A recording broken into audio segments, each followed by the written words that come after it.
Thank you, Anandita. And after Anandita, we have Kavita, who's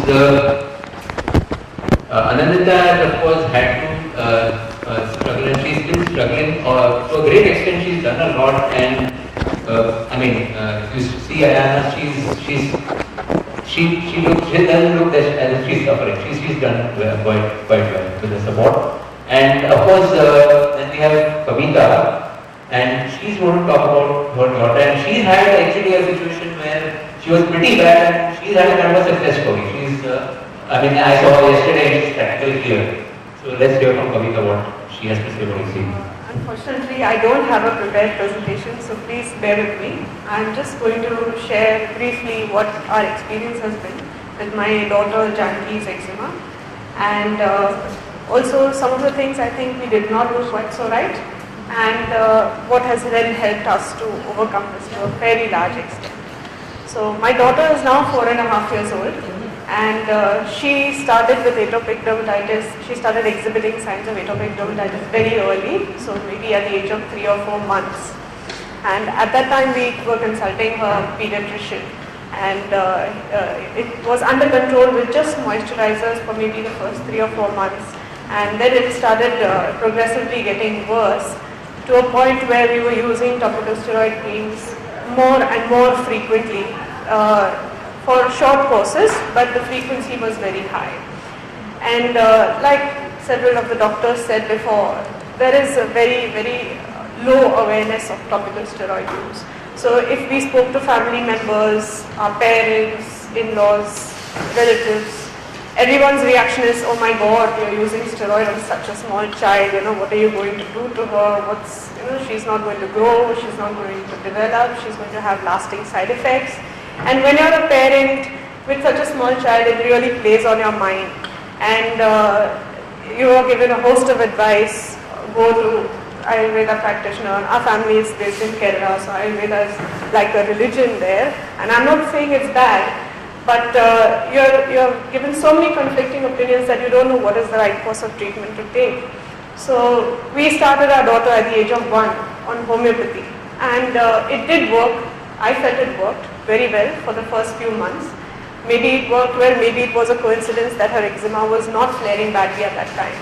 But around the age of maybe 1 3/4 or 2, she started progressively getting worse.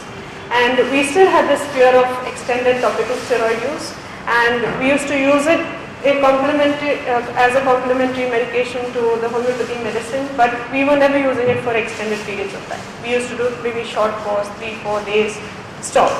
Then again go back to it when it gets bad. And it got to a point where she worsened, and the eczema covered her entire body. She was in a state where it was red, inflamed, skin was peeling off, and we realized we are clearly doing something wrong. We are not doing what should be done.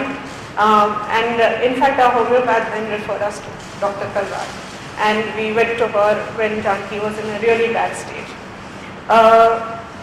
We started with steroid use, topical steroid use. We had to give her a short course of oral steroids also, because she was just in such a bad condition that nothing would bring it under control. And at that point, we spoke to Dr. Talwar. We were reassured that topical steroid use is not bad. It's necessary. It's safe when used under medical supervision, and that's the only thing at this point that can help her. And we did that. And her skin was so inflamed that none of the moisturizers were agreeing with her. Anything we used, she would scream in agony because everything was burning her. From the mildest cream with no preservatives, no fragrance, everything used to burn her skin, and as a parent we couldn't bear putting it on her. So at that point we used plain petroleum jelly, plain paraffin, just olive oil, a lot of things that helped soothe her skin without having the burning effect that any moisturizer, however mild it is, will have. And I think we slowly got to a point where her eczema was then under control. The next step was to switch to something non-steroidal, where we tried several times to switch to tacrolimus, because that was more effective for her eczema, which was severe. But we were unsuccessful. Unfortunately, to this day, tacrolimus has never agreed with my daughter on her entire body. So we were quite at a loss as to how to switch from steroid use to something non-steroidal. And at that point, Dr. Talwar suggested we consult Dr. Manisha for narrowband UVB therapy to see if she was a good candidate for narrowband UVB therapy. And when we saw him, she was still in a pretty bad state. And the first question he asked us is, do you have a fear of steroid use? And I said, yes, we do. I mean, we have overcome it to a large extent, but we still do have a fear of using it for a very long period of time. So he was very reassuring. He set our fears at rest, and he told us that we have to be prepared to do this for at least 2 or 3 months in decreasing levels of potency before we get her to a point where she is suitable for narrowband UVB therapy. And we did that. It took a good 3 or 4 months to get her to a state where her skin was calmer, and we were able to start narrowband UVB therapy. That was again a point of concern with us. Its exposure to UV light, is it safe? She's so small. She was less than 3 at that point. So again, I think a lot of discussion, conversation with doctors, reading, all of that helped us to kind of get reassured. And she's been doing narrowband UVB ever since. It's been over a year, and it has really helped her. And right now she's a lot more comfortable than she's ever been before over the last 2-3 years. So I think this whole experience that we had, I've learned a few lessons, takeaways, which I want to share today. The number one is that there is extremely low awareness on drug usage, on steroids or immunomodulators or whatever it may be. I think if any parent hears me today or watches this online, I want to say that steroid use is safe if it's under medical supervision. Immunosuppressive agents are safe if it's under medical supervision. It's not ideal, yes, because you as a parent cling on to any hope that your child will be fully cured without giving them harmful medication. But the first step, I think, is to accept the reality that that's not possible. That you have to give them something that will help them. It may not cure them fully, but you are using it in a balance that is safe enough for them. At the same time, it's helping them lead a normal life. And I think it took a long time for us to get that message. So if someone's hearing me today, that would be my number one takeaway. That trust your doctor, find the right doctor who will communicate well with you and reassure you about how safe medicines are. The second thing is that there was no one single treatment that worked for her. We had to try several things, whether it was several types of moisturizers, several types of steroid creams, even the immunomodulator, tacrolimus did not work, but tibicrolimus worked very well for her. So she is right now using tibicrolimus on hot spots in combination with moisturization and narrowband UVB, and that's working really well for her. It's a great combination for her right now. So what is important is, as a parent, you are watching your child 24/7. You know what drug you're using, observe the reaction, communicate promptly with the doctors. And I'm really grateful to the doctors I had that they've been very receptive to our observations. They've trusted our judgment as parents. They've been willing to make changes to medication when we felt that something did not agree with our daughter.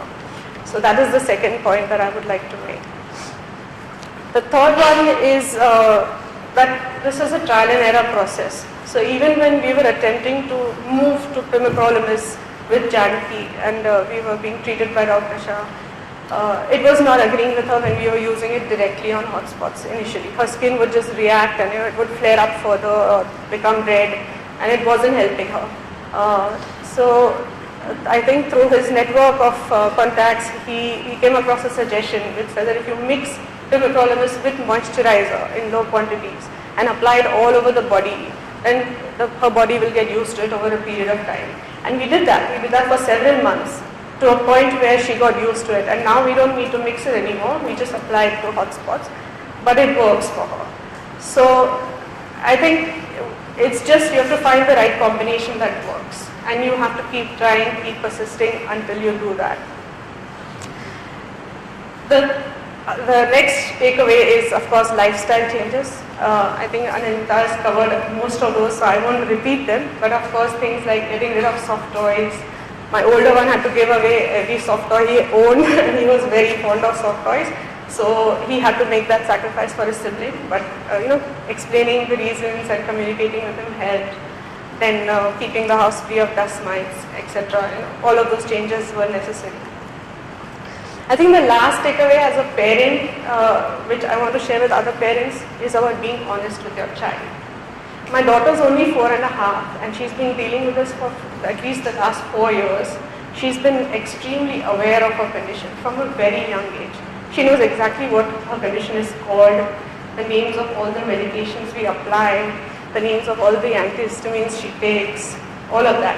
And her condition has been worsened by the presence of several food allergies. So she's allergic to all dairy products, to peanuts, to other tree nuts, so peanut oil. So eating out, going to parties, not being able to have chocolates, ice creams, not being able to have cheese. All of that has been something she has to deal with right from a very young age. And we've been extremely honest. We've been matter of fact about it with her. So not that, there are a lot of people who will look at her and say, oh, poor thing, she can't eat chocolates. But I don't encourage those kind of comments because she can do a lot of other stuff. I mean, there are several children who may be worse than her. And, I don't want her to be in self-pity about her condition. I don't want her to think that she is different or less or weaker than the other children. So we've been matter of fact, we've been honest. She has the confidence even now at this age and even earlier than this to go sit at a party, sit at a table with other children where they are eating pizzas and cakes, take out her dabba, take out whatever party food I made for her and eat it. And if a child asks her, why are you eating this? She will confidently say, because I have an allergy. And that doesn't bother her at all. And I think it has been a blessing that she is like this, that she has got the inner strength to be confident about her condition. And I think it also helped that we were honest and had a conversation every time about it with her. So that has been my big learning as a parent about this. So those are some of the lessons I wanted to share with all of you. That is what has helped us overcome her condition to a very large extent.